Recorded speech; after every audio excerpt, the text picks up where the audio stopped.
Hello. মানুষ, পশু পাখি কিংবা গাছপালা ভালোবাসা পেলে যেমন প্রস্ফুটিত হয়ে ওঠে, তেমনি অবহেলায় মূর্ছিয়ে পড়ে।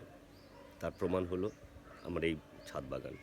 দেখেন, এই ছাদ বাগানের প্রতিটা গাছ একসময় খুব উজ্জীবিত হয়ে থাকতো। পারিবারিক কিংবা কিছু প্রতিকূলতার মধ্যে অতিবাহিত করছে জীবন। সে কারণে গাছগুলোর যত্ন নেওয়া হয় না। তার তার ফলাফল দেখেন, গাছগুলোর কী অবস্থা।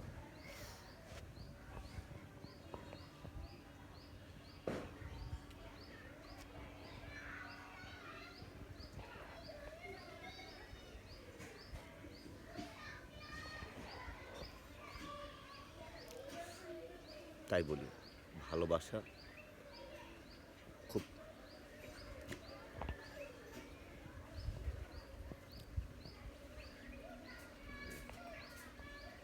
যত্ন ও অবহেলায় সব কিছু নষ্ট হয়ে যায়। জীবনটাও ভালো থাকবে না। সকলকে ভালোবাসুন, ভালোবাসে তাদের সাথে থাকুন। গাছপালাকে ভালোবাসুন, তাদের পরিমিত যত্ন নিন।